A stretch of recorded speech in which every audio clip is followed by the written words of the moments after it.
মধ্যপ্রাচ্যের আকাশে কি নতুন কোনো ঝড়ের ইঙ্গিত? হঠাৎ করেই বিশ্বজুড়ে ছড়িয়ে পড়েছে এক রহস্যময় গুঞ্জন।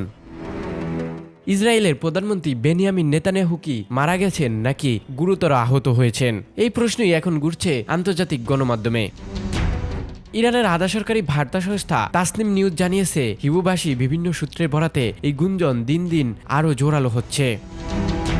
রহস্যের শুরু কয়েকটি অস্বাভাবিক ঘটনায়। প্রথমত, গত 3 দিন ধরে নেতানিয়াহুর কোনো ভিডিও বার্তা প্রকাশ হয়নি। 4 দিন ধরে প্রকাশ হয়নি তার নতুন কোনো ছবি, যেখানে এর আগে প্রায় প্রতিদিনই ভিডিও বার্তা দিয়ে দেশ ও বিশ্বকে বার্তা দিতেন তিনি।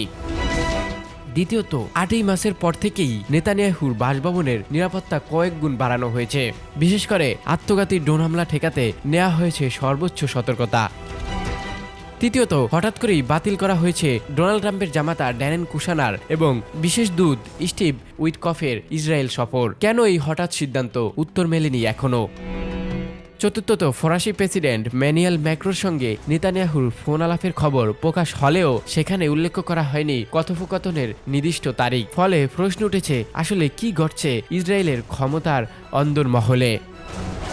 তবে এখন পর্যন্ত নেতানিয়াহুর মৃত্যু বা গুরুতর আহত হওয়ার কোনো আনুষ্ঠানিক নিশ্চিত তথ্য পাওয়া যায়নি। ইসরায়েলের সরকার পক্ষ থেকেও এই গুঞ্জন সরাসরি স্বীকার করা হয়নি। ফলে রহস্য আরও ঘনীভূত হচ্ছে। মধ্যপ্রাচ্যের উত্তপ্ত রাজনীতিতে এই গুঞ্জন সত্যি নাকি গুজব, এটাই এখন জানতে অপেক্ষা করছে পুরো বিশ্ব। Desk report, news time. News Times, সত্যের প্রত্যয়ে আমরা।